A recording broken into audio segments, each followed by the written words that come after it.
Os objetos do dia-a-dia têm todos algo em comum. Há uma grande probabilidade de que tenham passado por um porto antes de terem chegado até si. O sucesso da economia global de hoje depende do transporte marítimo, responsável por movimentar cerca de 70% do comércio intercontinental de mercadorias em valor. Os portos modernos estão ligados ao mar, rios, estradas, ferrovias e até pelo ar. Em Portugal, há 3 portos principais que são responsáveis por 90% da carga movimentada no país. Estes enormes centros de logística aproximam Portugal e a Europa do resto do mundo. Nem a Covid-19, nem as crises financeiras abrandaram o crescimento dos portos. Se a última revolução nesta área foram os contentores, no futuro, a digitalização das operações portuárias será o fator determinante para aumentar a produtividade do setor. Tudo para lhe fazer chegar os mais importantes bens no nosso dia-a-dia. Olá, bem-vindos à Praça da Fundação. Cá estamos para lançar mais um ensaio publicado pela Fundação Francisco Manuel dos Santos. Hoje estamos neste cenário fantástico que é a Casa da Cerca, em Almada, e que não podia ser melhor, tendo em conta o livro que estamos a lançar, Os Portos em Portugal, da Feliciana Monteiro. Estamos aqui com vista precisamente para o Porto de Lisboa. Isto não podia ter sido mais bem escolhido. Não podia ter sido melhor escolhido, não. Bom, teríamos outros portos onde poderíamos filmar, mas este de facto é um cenário de excelência para isto. Feliciana, obrigada por se juntar a nós. Para nos ajudar nesta apresentação, vamos contar também com o António Belmar da Costa e com o José Rino. Obrigadíssima por se juntarem a nós nesta conversa. Eu vou começar, Feliciana, por lhe perguntar porquê lançar este livro sobre os portos em Portugal agora? Porque esta transformação que estamos a viver a todos os níveis, energética, digital, de reorganização da Europa até na sequência da pandemia, fala também sobre isso um pouco aqui no seu livro. É preciso haver aqui pôr um bocadinho de ordem na casa nesta transformação. Antes de mais, muito obrigada pela oportunidade de estar aqui. Muito obrigada também ao António Belmar da Costa e ao José Rino por se juntarem à conversa. E sim, acho que a última tentativa estratégica de pensar nos portos em Portugal já foi há uns anos, e que por tudo aquilo que descreveu, nomeadamente também agora a necessidade de repensar toda a parte mais ambiental, mais sustentável, tudo o que tem estado a acontecer na economia mundial a nível também da globalização, a intensidade, a procura e a oferta também a nível da Europa, o crescimento exponencial da China como um jogador neste mundo. Acho que tudo se conjuga para estabelecer aqui uns pontos base de o que é que são os portos, o que é o Porto em Portugal, qual são a importância que tem para a economia nacional e depois a partir daí começar um debate, uma visão estratégica do que é que se pode fazer para avançar. Porque Portugal é um país com tanta costa, com uma área ligada ao mar e uma tradição também histórica de mar e acabou por ser um bocadinho desligando desta tradição, pelo menos perdendo força em relação a outros portos, nomeadamente em Espanha, por exemplo. Eu acho que o setor em Portugal ainda está bastante saudável. O que eu acho que também falta aqui é um pouco pôr o foco nesse setor. E depois tenho aqui o António que me ajudará a explicar essa parte mais. A questão também é que a concorrência é muito maior e é uma concorrência não só com a Espanha, mas também com outros países da Europa, a nível internacional. Há vários tipos de concorrência. Há dentro de um porto, entre os terminais comparáveis, há entre portos em que partilhem o mesmo interland, em que eles estão a concorrer pelas cargas, e depois também há aquela concorrência intermodal em que o transporte da carga possa ser feita por porto ou por outro modo de transporte. E há uma parte muito grande que, dada principalmente também a grande contentorização que temos visto nas últimas décadas e a crescente taxa de contentorização, que é a nível de cadeias logísticas. E aí os portos posicionam-se mais naqueles que podem realmente concorrer a nível dessas cadeias logísticas. O nosso exemplo predileto em Portugal é Sines.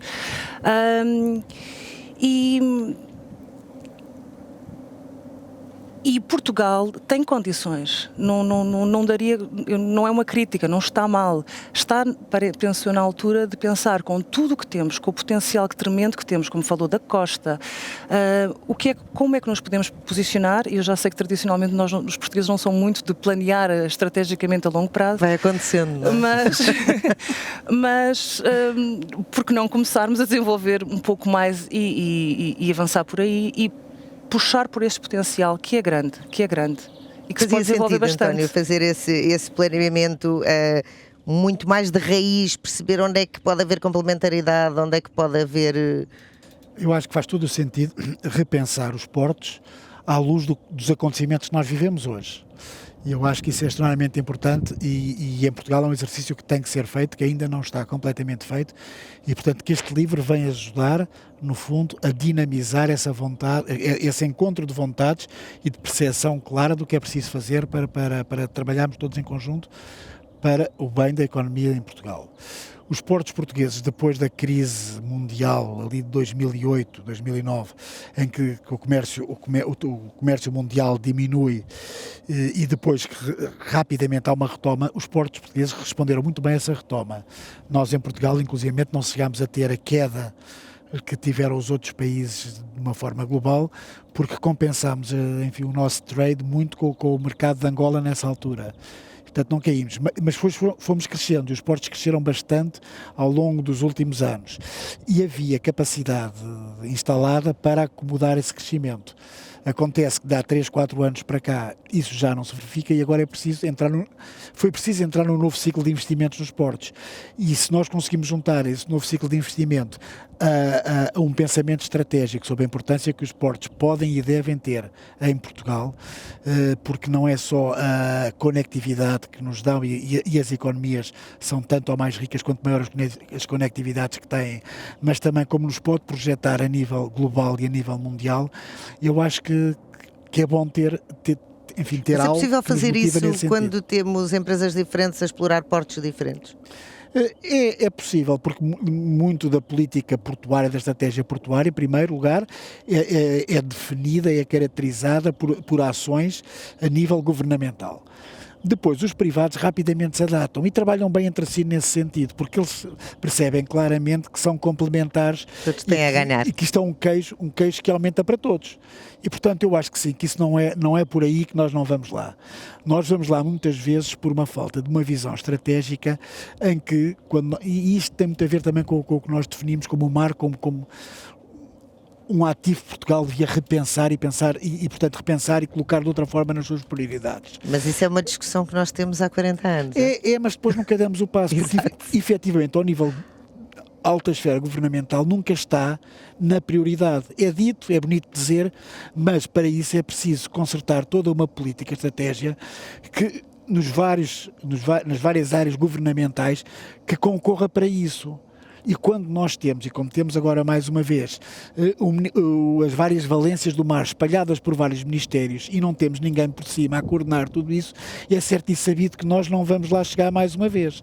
E, portanto, é bom que se pense também, depois relativamente aos portos, que terá que ser assim. Nós temos que ser capazes de pensar uma política fiscal que venha ajudar os nossos portos, perceber quais são as vantagens que outros portos que concorrem connosco têm relativamente a nós, copiar os melhores exemplos, juntar todos os melhores exemplos, porque nós temos à partida algo que de certa forma nos enfraquece relativamente a outros, e falou-se aqui nos portos espanhóis, que tem a ver com a dimensão e com a massa crítica. Nós não vamos crescer muito mais em termos de população, em termos de mercado, se quisermos, do que o nosso mercado é atualmente, ou pelo menos não se antevê um crescimento muito grande nos próximos tempos. Mas podemos ser fundamentais para abrir... Ora bem, temos que fazer o que a Holanda fez, por exemplo, com a Alemanha, tornou-se no porto da Alemanha, não é? E nós podemos pensar nesta nova ordem mundial, com uma reindustrialização de países europeus, com o trazer para mais perto a produção dos mercados, que talvez possamos jogar aí algo fundamental e é uma oportunidade, mas temos que estar todos juntos e temos que ter uma estratégia conjunta. E temos de ter investimento também, não é? É verdade. O investimento é fulcral para o desenvolvimento dos portos, mas voltando também um bocadinho atrás com o que estava a dizer também a Feliciana e o que disse logo no princípio, a questão dos portos em Portugal poderem ou não ter perdido preponderância relativamente aos seus congéneres europeus tem muito muito a ver com o facto de a atividade portuária está sempre ligada à economia que está por trás, portanto, o que está na sua zona de influência, como a Feliciana disse, no hinterland. O facto da maior parte digamos, da economia produtiva da Europa estar no centro da Europa, na Alemanha. Portanto, está mais longe de nós. Está mais longe de nós, portanto, nós voltamos à conversa de que nós somos periféricos, e é verdade, e realmente os grandes portos europeus hoje em dia, que estão nessa zona, são Antuérpia, Amsterdão e Hamburgo. Portanto, são o que servem exatamente esse grande coração económico e industrial da Europa. O que nós também temos de perceber e fazer, exatamente, e porque dizemos que temos esta visão para Portugal, que é o mar, é perceber exatamente, ok, então, mas que atividades é que nós podemos ainda fazer no mar? Atividades sustentáveis, de futuro, e como é que os portos podem servir a essas atividades? Isso seria uma maneira, obviamente, de aumentar as receitas e a atividade portuária, obviamente, para os portos, mas é preciso, obviamente, que de raiz o Estado crie condições para que existam mais atividades ligadas ao mar e que possam, no fundo, apoiar também o desenvolvimento dos portos, e que os portos também abram as suas portas e consigam servir estas indústrias que deverão ter a sua relevância em Portugal e que serão, obviamente, muito importantes para aumentar a capacidade económica do nosso país. E fazia sentido, por exemplo, em vez de pensarmos que Portugal é um país periférico em relação à Europa, pensarmos que Portugal é um país central em relação ao eterno Triângulo Atlântico de que tanto se fala e que ninguém está mais bem posicionado do que Portugal, não é? É verdade, mas também temos isso é verdade, portanto, e nós estamos virados ao Atlântico e temos de aproveitar o Atlântico e perceber como é que o Atlântico nos pode ajudar. E mesmo por uma questão de proximidade, de língua, de cultura, quer com a América do Sul, quer com, nomeadamente o Brasil, quer até com a África, não é? Obviamente. E a questão muito centrada hoje em dia, digamos, nos portos a nível europeu, e para a qual, digamos, a União Europeia também está muito virada, porque percebe que os grandes volumes de tráfego de transporte são entre a Ásia e Europa. Portanto, Portugal, e existem alguns hubs do que se diz transshipment, ou seja, de grandes portos que estão capazes de receber os grandes contentores que vêm do Oriente, na zona aqui de Gibraltar, portanto Algeciras e Tanger-Med e Sines também é um deles. Mas a questão é que o sistema todo na Europa está montado e está orientado, digamos, para esse grande tráfego que vem da China. Não há ainda uma grande prioridade a nível europeu, a nível das políticas europeias, que no fundo definem quais é que são os vários escalões dos portos na Europa, orientada também para a África e para a América do Sul, em termos digamos, de exportação e de interligações económicas. E sim, é um passo. Mas poderá fazer sentido até agora com esta instabilidade que nos vem de leste? Obviamente, a Europa vai ter de buscar alternativas. As alternativas que tínhamos em termos energéticos na Rússia eram mais baratas, mas agora é uma linha vermelha que nós não podemos passar e, portanto, vamos ter de buscar alternativas. No princípio, poderão ser alternativas mais caras, mas também com o aumento dos volumes e com a eficiência das normalização das rotas, exatamente, também, os preços vão acabar por se ajustar, imagino. Esta transformação, Feliciana, que vemos, que estamos a assistir, está a começar agora em Sines, em Matosinhos, nomeadamente, poderá ser de facto uma oportunidade ao criarem-se ali de certa forma, hubs industriais e muito virados para as novas energias, para a amónia verde, para o hidrogénio, todos estes novos investimentos, até no lítio também, poderá ser uma oportunidade precisamente para dar uma nova vida aos nossos portos? Hubs a nível internacional, a nível regional. Ao nível que pudermos aproveitar. Exato, e essa é a parte que tem que ser estudada. A nível internacional, dificilmente, mas a nível regional, com certeza. E acho que isto também é um pouco o que eu queria refletir no livro, que é olharmos para Portugal como ele é, com todas as suas vantagens, e às vezes a vantagem não quer dizer que tem que ser o maior ou o melhor naquele setor em específico, é pegar naquilo que nós temos e levar ao máximo do potencial aquilo que nós temos, e sim, com certeza. E a grande resistência também tem sido às vezes em mudar as cadeias logísticas, nomeadamente na parte energética, e quem muda primeiro tem sempre um risco. Mas também tem vantagem, não é? Também tem vantagens. E o timing aí é fundamental. E é o que se está a assistir um pouco também agora a nível mundial e também em Portugal. O quando investir, o quando mudar. com tudo o que tem acontecido recentemente, também a pandemia e agora a guerra da Rússia e da Ucrânia, acho que, não querendo pegar numa coisa negativa e virá-la do outro lado, é uma oportunidade para dizer, vamos mudar, vamos ver, fazer as contas. Já sabe, quando se muda de uma opção para a outra, tem que fazer toda uma pesquisa e ver como é que é, e ver como é que podemos fazê-lo. Portanto, agora o incentivo para mudar é maior. É maior e podemos ter na Europa um apoio para essa mudança nos favorecer a nós. Sendo Ou seja, temos capacidade de fazer esse lobby, no fundo é isto, para captar essa... Temos... É aquela história, não é? Em teoria, a teoria e a prática são igual, na prática é uma coisa diferente, não é?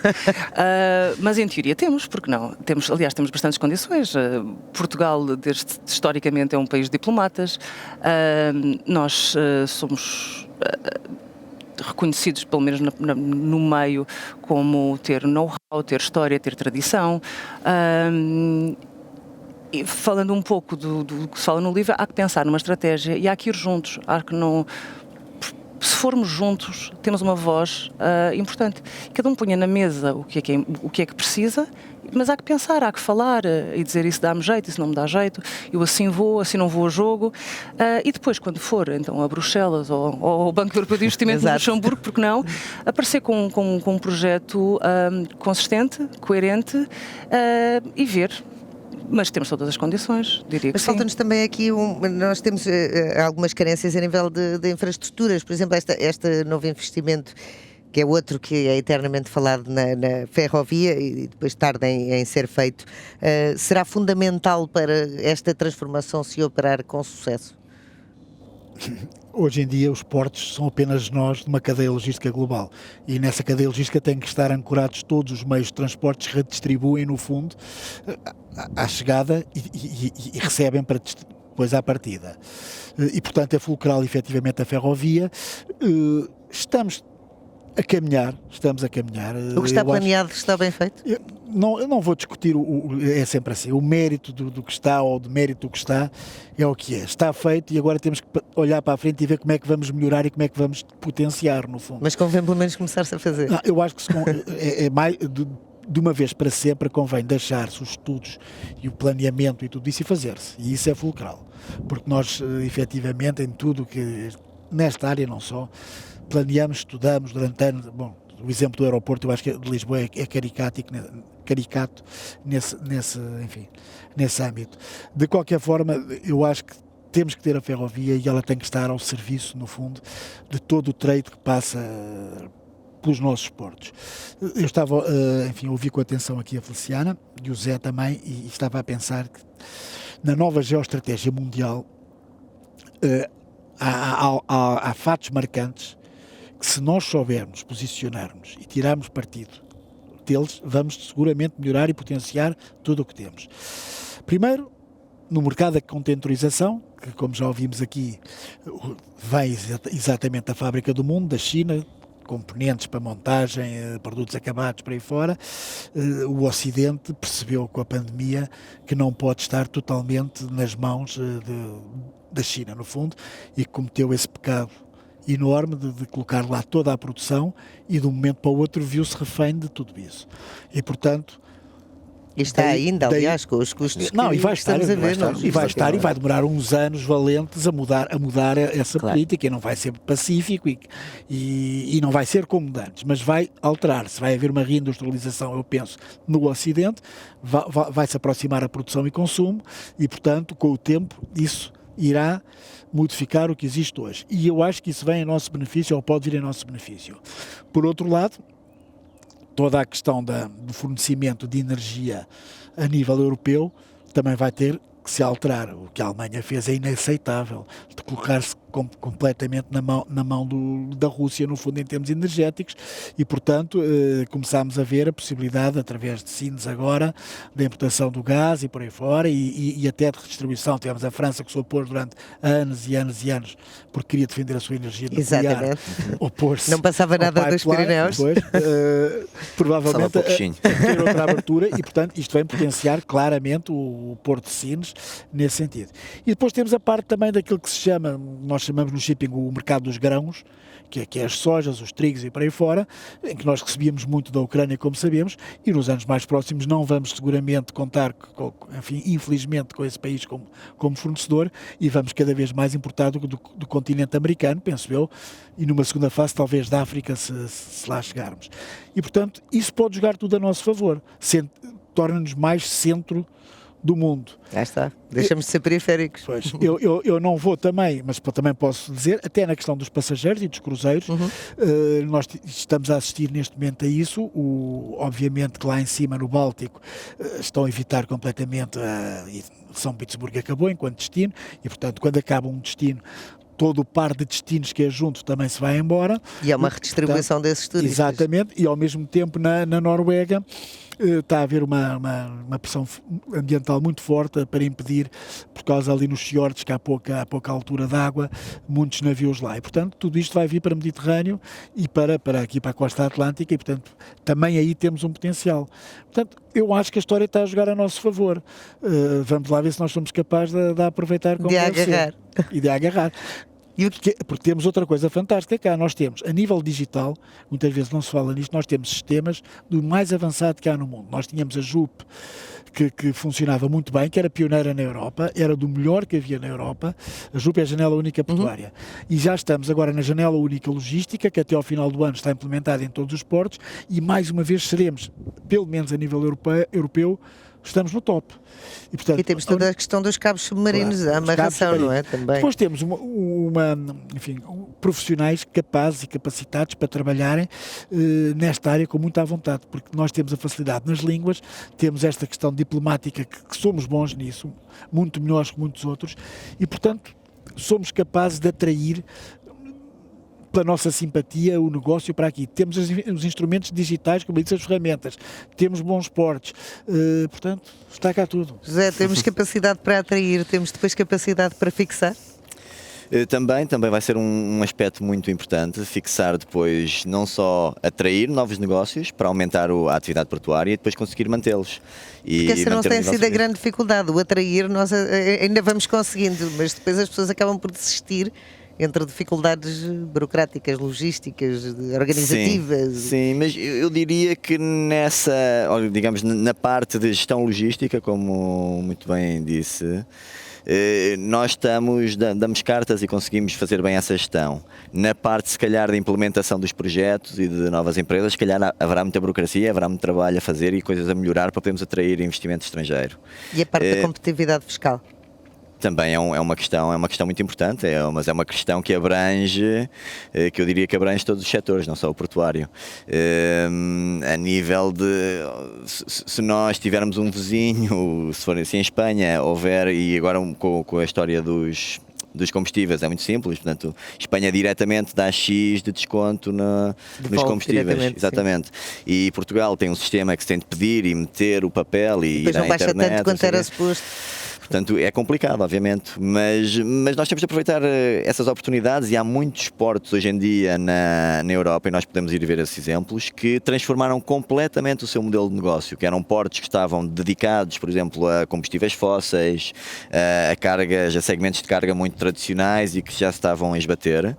É o que acontece em Sines, por exemplo. Por exemplo, e que conseguiram mudar o conceito, transformaram determinados terminais para dar apoio a renováveis em offshore, transformaram algumas as áreas também para criar hubs de hidrogénio, mas isto incluindo, digamos, num planeamento geral, ou regional, ou nacional, onde realmente o hidrogénio já é visto como uma possível alternativa, onde as autoridades públicas já têm algum compromisso em utilizar o hidrogénio em determinadas áreas, nomeadamente nos transportes públicos, e que cria todo um novo hub e toda uma nova estrutura e um modelo de negócio para este porto. E isso depois também ajuda a financiar e atrai também os grandes investidores que hoje em dia estão muito ávidos de terem projetos que se podem chamar verdes, portanto mais sustentáveis, para investir. E nós estamos aqui muito focados na nossa costa, mas nós temos também um arquipélago da Madeira, um arquipélago dos Açores. Que papel é que esses territórios também podem ter nesta reorganização? Para já, começava pelo contrário, não é? Que os portos são fundamentais principalmente para essas regiões, não é? E o papel que podem ter, para além da parte do turismo, tem a ver com ver os vários, lá vou eu para tentar comparar o que é comparável, não é? Ver não só o tráfego local e regional, que esse tem mesmo que existir e muitas vezes é cativo, tem a procura e a oferta cativa. Vejamos, a nível do transshipment mundial, neste momento, Portugal tem realmente apenas um, não é? Sines, que é os interlands pelos quais eles competem, nomeadamente com Algeciras, Barcelona e tudo isso, competem a nível internacional, a nível das cadeias logísticas, e também não é assim de um dia para o outro que se pega que se reorganiza tudo. Até porque depois, a nível de hinterland, na parte da land, a carga vai para onde? Só se for transshipment puro e duro. Que aí depois também há aquele argumento que realmente ganha-se X por contentor, mas em inglês a expressão é aquele dinheiro de valor acrescentado dentro. E a expressão era que é tipo ferrugem, porque entra contentor, sai contentor, entra contentor, sai contentor, e então o valor acrescentado aí é muito pouco, e o que causa também a nível aquilo que dinamizaria numa economia local e que teria uma vantagem investir num porto desse género não tem nem as condições, nem tem as vantagens. Olhando para os portos em Portugal, acho que também está numa altura de repensar a nível de investimento, mudando a estratégia. A última vez em que isto foi pensado estrategicamente já foi em 98. Tantas coisas que aconteceram desde então. Na altura nem sequer havia o euro. E não é uma crítica chegar a um ponto e repensar. Precisamos de um regulador, precisamos de pensar estratégias diferentes para portos com potencial diferente. Nomeadamente, estamos muito em concorrência na Península Ibérica, mas voltando ali um bocadinho atrás, queria dizer que quando temos que passar para o centro da Europa, usando, por exemplo, a parte da ferrovia, que se torna competitiva em portos nomeadamente os do norte da Europa, que alcançam o resto do mercado europeu através da ferrovia. Em Portugal, aquela limitação que há ali, alcança-se a Península Ibérica, mas depois chega-se à fronteira e não acontece nada. Exatamente. E estas coisas não é estar a julgar no sentido é pensar, temos vantagem, não temos vantagem, vamos por aí, e onde é que realmente vale a pena investir o nosso não só tempo, como dinheiro, como energia, não é? Outra coisa que se alterou também, desde essa última vez que foram repensados os portos, foi o peso do turismo em Portugal. Como é que se consegue temperar as duas coisas? Portanto, o lado da logística e os contentores que vemos aqui atrás, com os turistas que chegam todos os dias e que se calhar não querem ver contentores, querem ver a cidade, querem ver o rio limpinho, querem correr ao lado do rio. E quem cá mora também, não é? Eu cá que dispensa corrida. Eu também, estou com um calorzinho. Mas o turismo, para além daquela vantagem óbvia, direta que dizem que é, não é, trazer mais turismo a Portugal, também levou a que houvesse um investimento nas zonas costeiras. Porque para haver esse turismo, as zonas costeiras e a paisagem urbana tem que estar bonita, não só para quem cá mora, mas para quem vem visitar.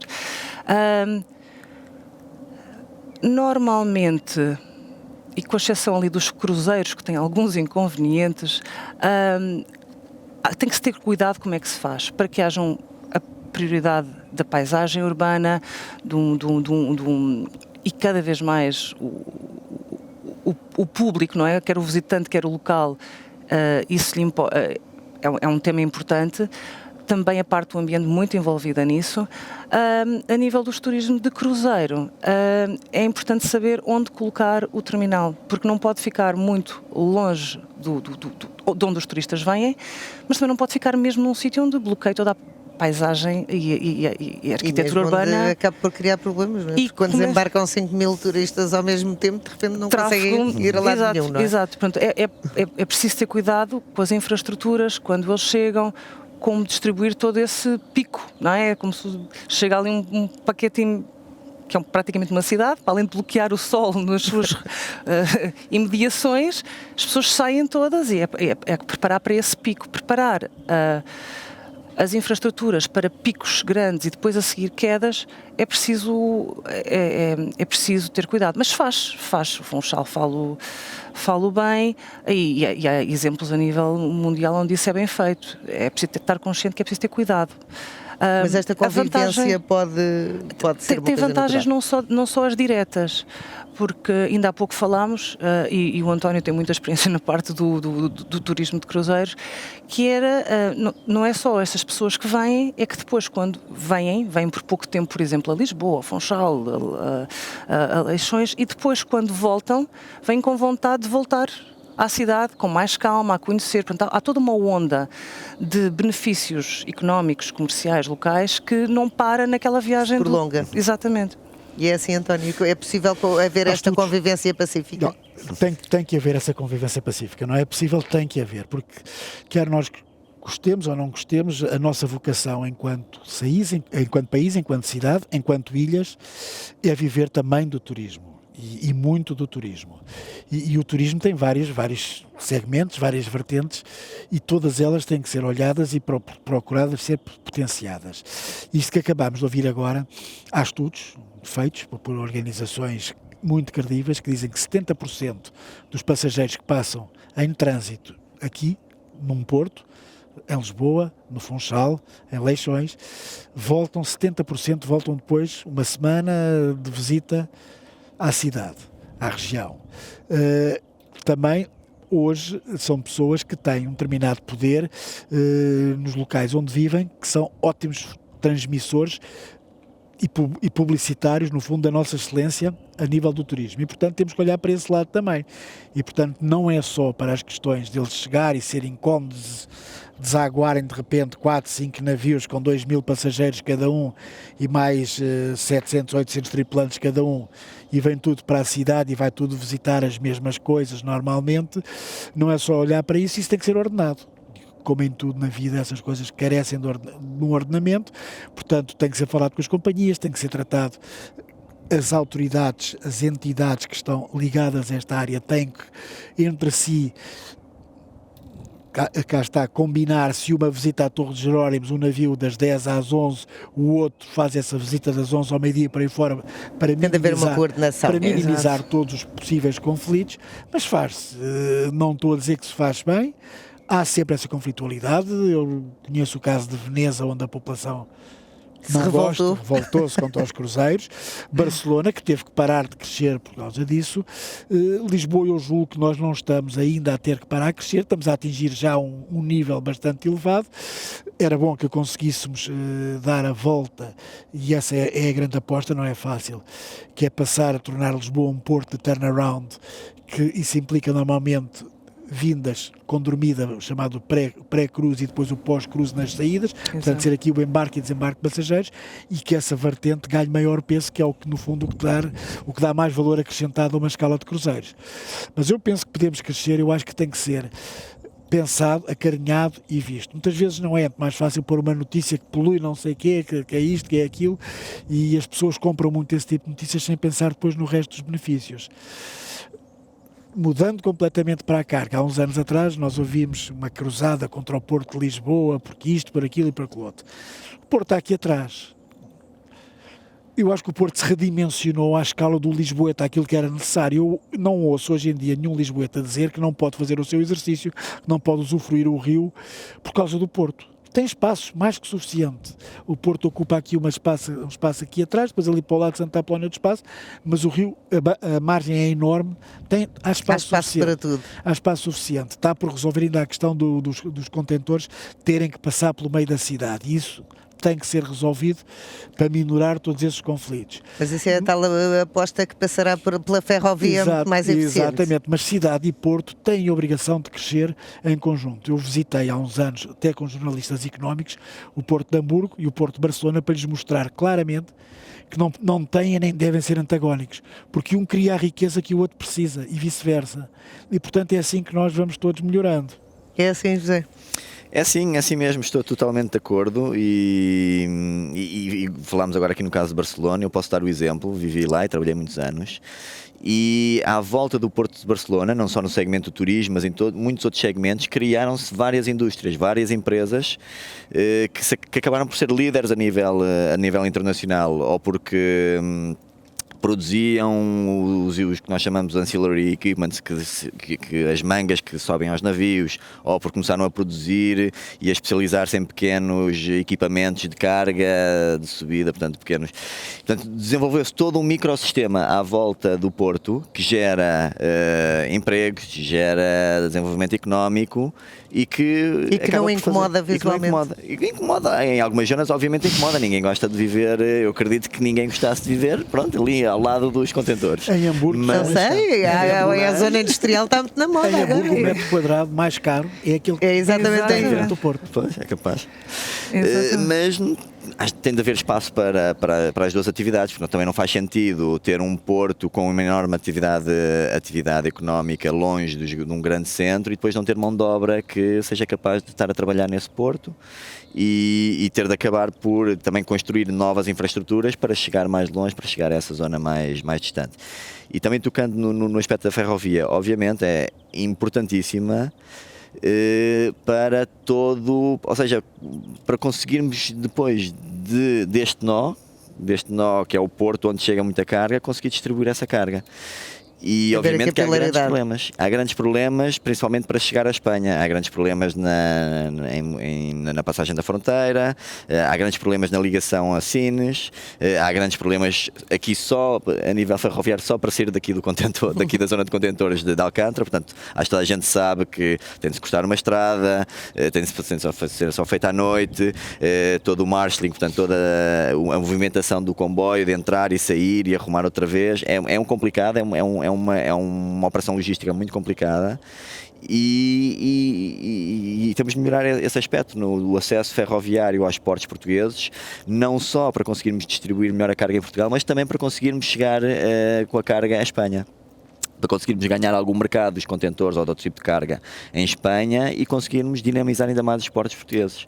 Eu não sou tão optimista como a Feliciana, que acha que nós, se calhar até por ferrovia, conseguimos ir competir com não disse isso. Mercado. Disse que era uma limitação. Disse que é uma limitação por vários motivos, nomeadamente esse.